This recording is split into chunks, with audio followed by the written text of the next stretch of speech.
देखिए फ्रेंड्स, आज जो हम पढ़ेंगे वो होगा कॉन्ट्रैक्ट एक्ट से रिलेटेड है, ठीक है। Indian contract act.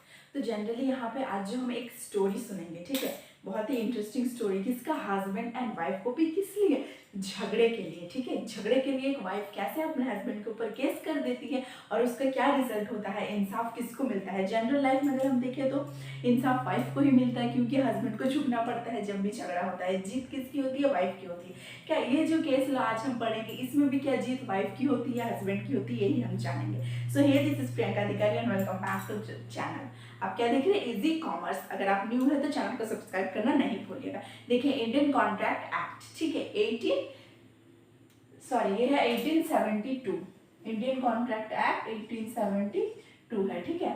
तो देखिए फ्रेंड्स, ये केस लॉ है।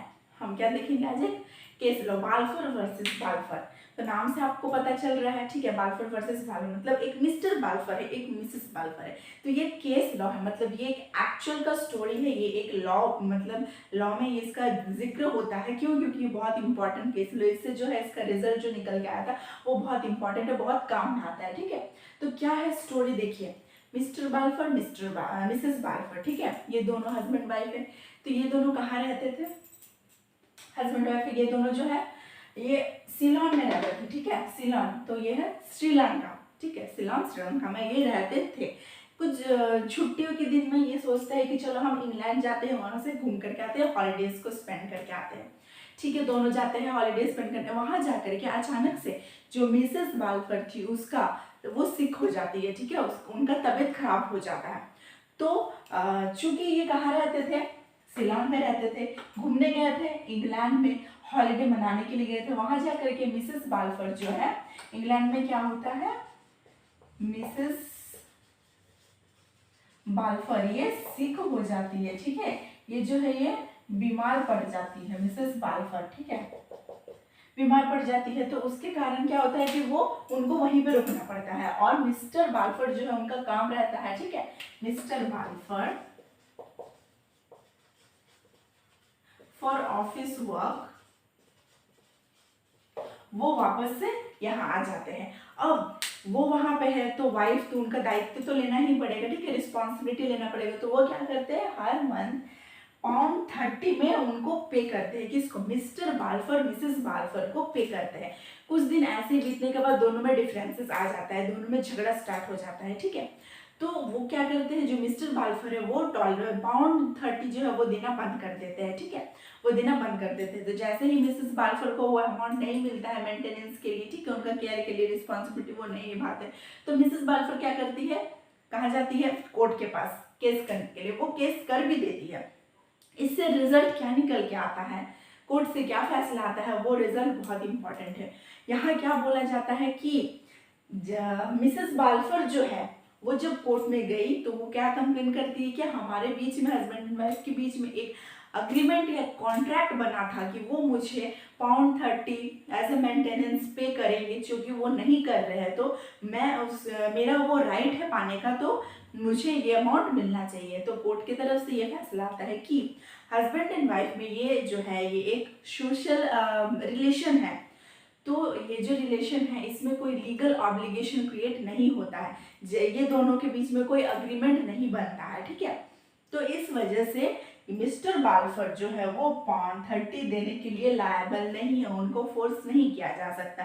तो यहाँ पे जीत किसकी हो जाती है? हस्बैंड की हो जाती है। पहली बार आपने सुना होगा कि हस्बैंड एंड वाइफ में अगर झगड़ा हुआ तो जीत हस्बैंड की हो गई, ठीक है। ये केस लॉ बना है।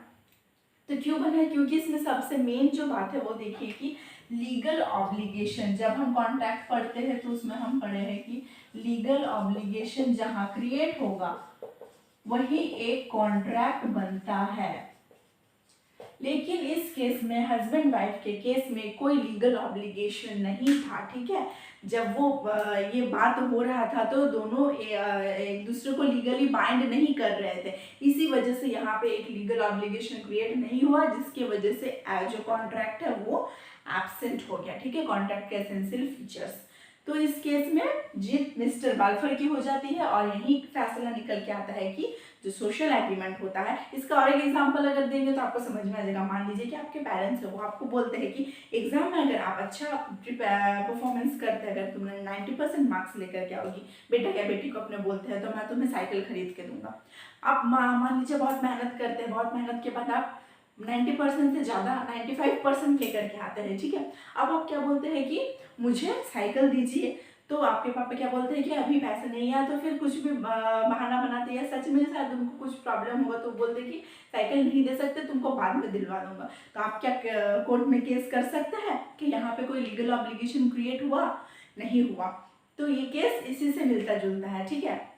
लेकिन कोई दूसरे तरीके का जो अगर केस होगा, ठीक है, जिसमें लीगल ऑब्लिगेशंस क्रिएट होता है, उस केस में आप ज़रूर से ज़रूर केस फाइल कर सकते हैं, ठीक है। मान लीजिए आप साइकिल खरीदने के लिए कोई दुकान में गए हैं, वहाँ पे अगर वो मना कर देते हैं, आप एडवांस पेमेंट करके आए हैं, वहाँ पर अगर वो आपको डिलीवर देने से मना कर देते तो उस केस में आप केस फाइल कर सकते, लेकिन पेरेंट्स के केस में आप नहीं कर सकते।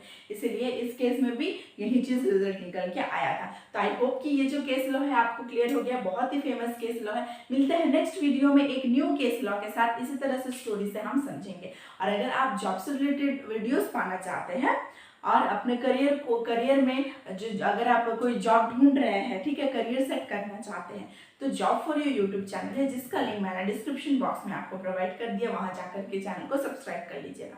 आज के लिए इतना ही, मिलते हैं नेक्स्ट वीडियो में। Thank you so much.